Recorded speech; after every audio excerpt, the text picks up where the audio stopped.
Humanism is actually very old philosophy. It has been interpreted in various ways, such as a reasonable balance in life and then a vivid interest in all sides of life, freedom from religiosity, and then responsiveness to all human passions, a philosophy which holds that man is the center and measure all activities.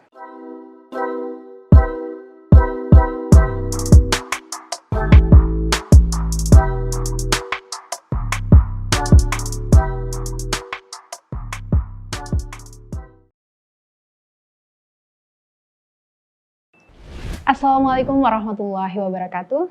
Hello students, welcome back to this channel, Kuliah Teknokrat, with me, Miss Dia, to learn about educational philosophy. So today, we are going to talk about the last topic in educational philosophy. It is about modern humanism and education. Before we go any further, let me tell you the objectives of today's material. So, in the end of this subject and in the end of this study, you are expected to be able to define the meaning of humanism and then describe humanism in Renaissance era. And then the next, you are expected to be able to mention the principles of modern humanism. And the last, you are expected to be able to explain the implications of modern humanism for education. Now, let's begin with the introductions. So, humanism in philosophy and in education can be traced in the writing of all educational philosophers from Plato until today. But in this topic, we will only be talking and projecting some of the essentials of modern humanism as a philosophy, along with their educational implications in the present-day context. There will be 4 subtopics in today's sessions. The first is about the definitions of humanism, and then the second about humanism and Renaissance era, and then the third about the principles of modern humanism, and the last is about the implications of modern humanism for education. And now, let's start from the definitions. Humanism is actually very old philosophy. It has been interpreted in various ways, such as a reasonable balance in life and then a vivid interest in all sides of life, freedom from religiosity, and then responsiveness to all human passions, a philosophy which holds that man is the center and measure all activities. Humanism as a philosophy has its definite conceptions of man, human problems, and universe. The terms of humanism was used first by the 16th century writers and scholars of the European Renaissance. And today, this term is used to convey a philosophical belief which believes in rendering service for the greater good of all humanity according to the demands of reason and democracy. Now, from the definitions that we now go to the era which is highly related to humanism. It is called Renaissance era. Now, let's talk about the relations between humanism and Renaissance. So, humanism, as I've told you in the beginning, is strongly related to Renaissance era.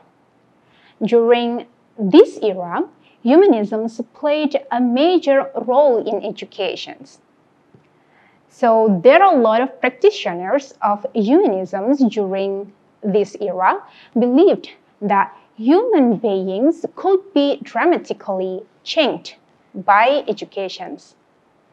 And then the humanists of the Renaissance created schools to teach their ideas and wrote books all about education.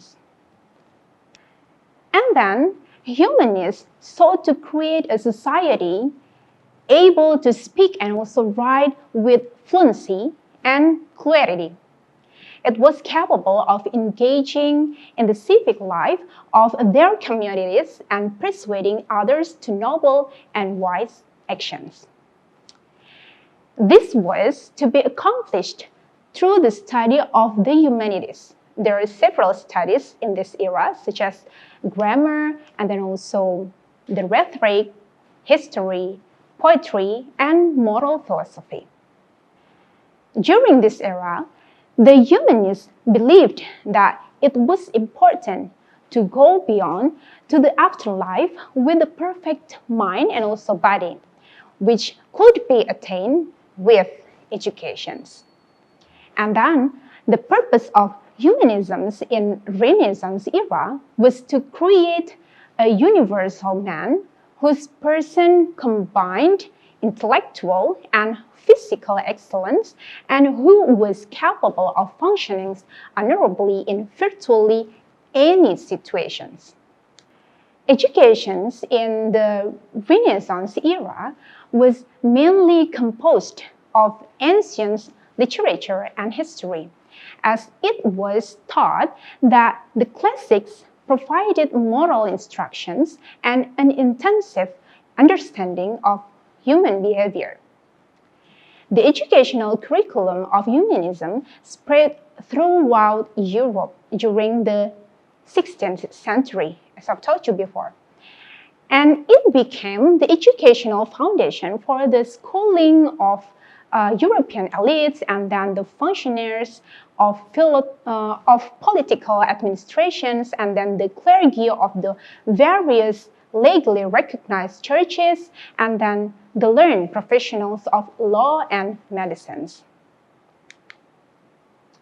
So that's all the relations and also the apply of humanism in Renaissance era.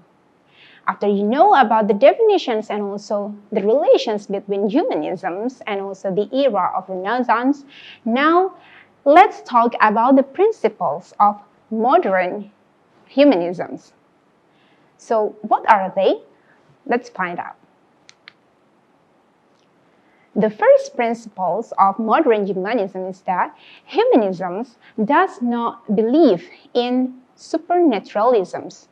So it regards nature as a system of constantly changing events. Hence, the universe exists independently of any mind. The second, humanism believes in science and thinks that man being a product of nature is a part of it. Man's body and personality are inseparable. Hence, he does not survive after death. The next principle of modern humanism is that humanism considers that human thinking is a result of the interactions between the complex living organisms and the environment. The next principle, humanism thinks that man is competent to solve all his problems on the basis of his own reason and scientific method. The fifth principle, humanism believes that man is the maker and also the master of his own destiny.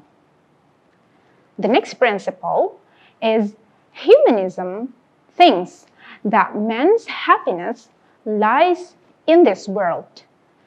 For the achievement of this happiness, he should be made free in this world to progress culturally, economically, and ethically.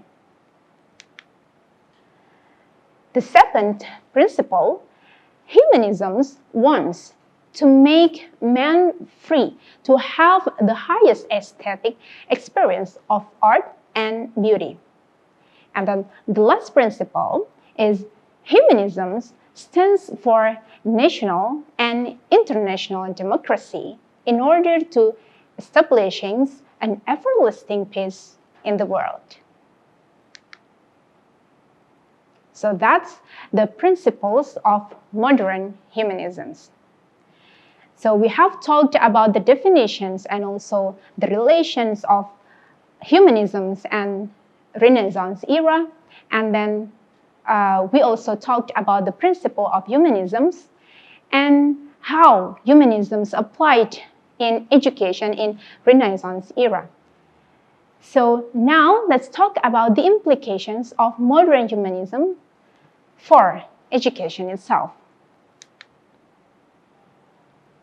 So according to the ethics of humanisms, schools, colleges, universities, and research institutions will benefit greatly from the enlarged financial resource of the state, because these units of the society will be regarded as the centers from which will flow all that is good and needed for the good of mankind. And then new facilities will be made available for the advancements of all individuals, irrespective of caste, color, and then creed and sex, rich and poor, high and low, dull and brilliant. In all the educational effort, the importance will be also social rather than only individualistic.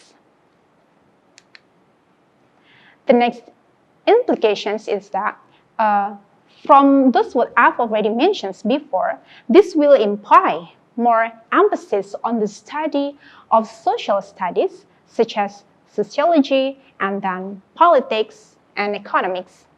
Ethics will be included in the curriculum in order to help the youth to imbibe broad humanist attitudes which will imply loyalty to the social group and to the mankind.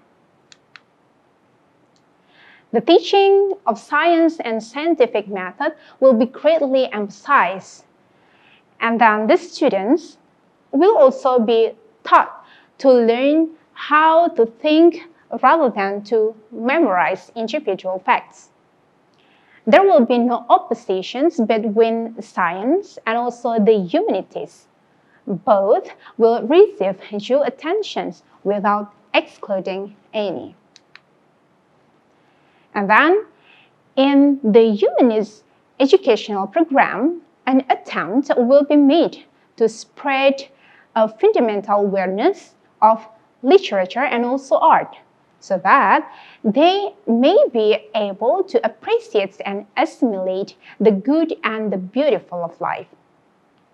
This does not mean lowering the standard of literature and art, but of raising the cultural standard of the people to unprecedented levels. Thus, there will be a huge extension of the institutional facilities from the primary education stage to the adult level. The next implication is that the administrations of all types of schools, colleges, and other educational institutions will be governed according to the democratic principles.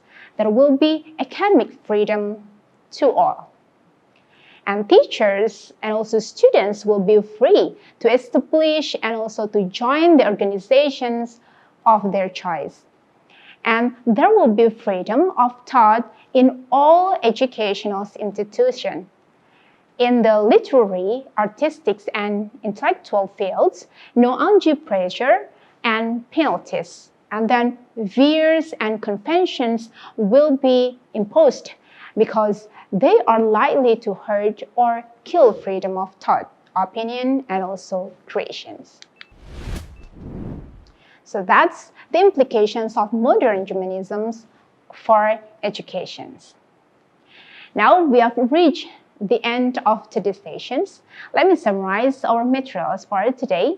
So we have learned about the definitions of humanisms and then the relations of humanisms and Renaissance era, and then the next about the principles and also the aspects of humanisms, and then the last the implications of humanisms for education.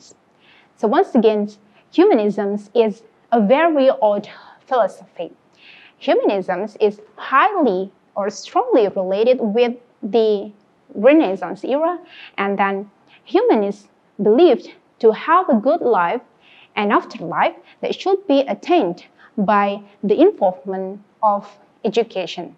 Therefore, the humanists of the Renaissance era created schools to teach their ideas and wrote books all about education. So that's all about modern humanisms and educations. I hope you all understand these materials. You may also find other resources to enrich your knowledge and towards this topic and also materials.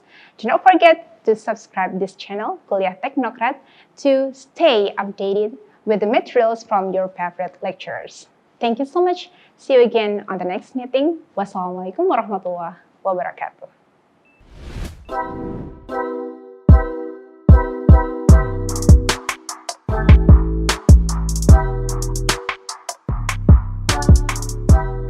Terima kasih sudah menyaksikan video pembelajaran ini. Jangan lupa like, komen dan subscribe, serta nyalakan tanda loncengnya agar kalian tidak ketinggalan informasi update lainnya.